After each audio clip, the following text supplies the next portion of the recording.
Okay, so I have here a wireless backup camera for your car.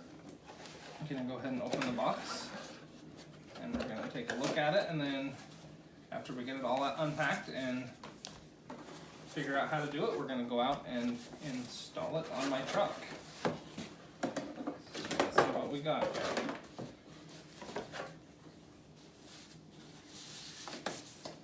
Okay, so here is the screen.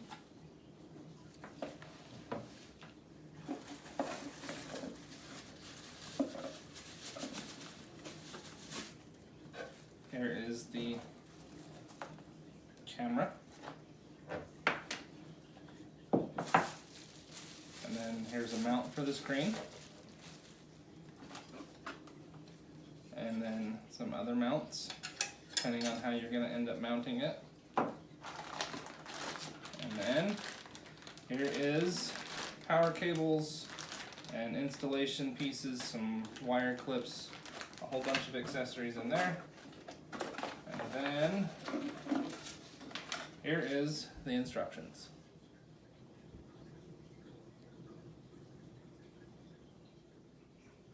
Okay, so they give you 3 power cords, one that has a cigarette lighter adapter on it, and then 2 that are just terminated with bare wires, so you can do those hardwired for both the camera and the screen if you so choose. And then right here there is the antennas for the camera and the screen, and then some mounting screws, some wire clips, and then some thumb screws. And then right here are some screws that are going to be to tighten the camera down so that it won't turn once you get it positioned. Okay, so just doing a quick test to make sure things work. I've got the 2 power cords plugged into the splicer right here, and then the splicer is plugged into the cigarette lighter. And I'm going to go ahead and turn on the cigarette lighter, and you can see it is working perfect right out of the box. Okay, so I'm just going to be attaching this to the windshield, so I went ahead and put the windshield mount on. And before I put it up there, I'm going to put the sunscreen on as well. It just pushes in, except I gotta slip these pieces on first, like that, and then it just pushes in like that. And then I've already cleaned my windshield off with just a wet rag, and I'm just gonna kind of guess here a little bit what angle I'm gonna want it at. So, and then push the lever, and you can see how easy that was to attach to the windshield. Okay, until I get everything fully installed where I'm gonna want it, I'm just gonna temporarily plug in the monitor to the cigarette lighter. Once I figure out exactly where things are gonna be, I'll run this cord as best I can out of the way and out of sight, so you're not gonna see it. But I'm not gonna do that right at this moment, I'll do that later. So for now, that's all we're doing for that. So the monitor is installed and ready to go. Okay, so the antennas I also twisted on. There's 2 on the monitor and then 1 on the camera, and they just twist on with your fingers until they're tight.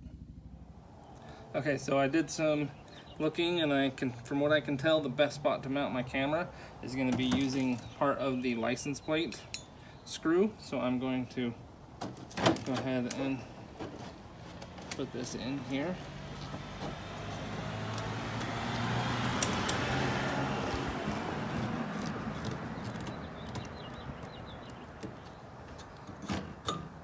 Right there.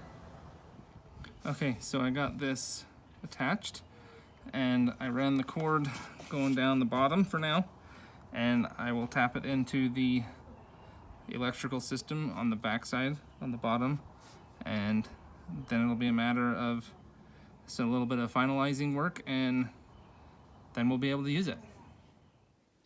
Okay, so I got the camera all mounted and hooked up, and I've got the screen mounted. So it's just a matter of setting up the menu and we're good to go. Okay, so some of the menu system here, you just push the M to go into the menu, and first thing is preparing. If you add additional cameras or if your camera becomes unpaired for some reason. And then picture setup, so brightness, contrast, hue, and volume. Then the next one is the flipping and mirroring. So you can see if you mounted it upside down or if you want it mirrored versus not, you can change that setting here so that the picture is the way you want it to be. The next one is split screen mode. If you have additional cameras attached, then you can do split screen, or you can do scanning as well. In here, this is where you turn on or off the different channels for the other cameras, and then have it scan through them if you want to. Then system settings is going to be format, the parking lines on or off, dimming, language, time, that kind of stuff. And then for if you're recording, you can come in here for playing stuff back. I do not have an SD card in, so that's going to be empty. And then recording settings here if you want to record. And then back out of the menu, you can see the parking lines are on to help guide you for backing into parking stalls and backing up to trailers and stuff like that. So it is all set up and ready to use. So the screen does have the capability to record. So you can see there's settings for recording and settings for playing back.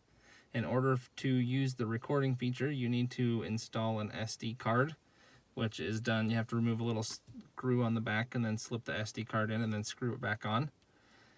And then once you have that done, then you can have it auto record anytime the camera is on and the screen is on, so that if something happens, then you have it on video, saved on a file. And I believe it is 128 gigabyte maximum size for the SD card. And then that's a really nice handy feature if you want to be able to do that.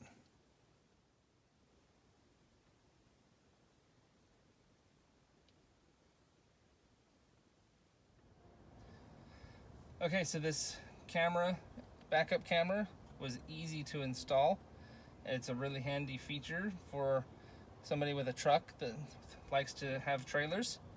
With this kind of system, you don't need to have somebody guide you in to attach a trailer, which is really nice. Or if you want to have a camera on the back of the trailer as well, this would be handy for that. So if you, with the trailer attached, you can't see behind you, so you could attach the camera on the back of the trailer so you could still see behind you. Has a lot of really nice handy features. It was really convenient and easy. I'd highly recommend it.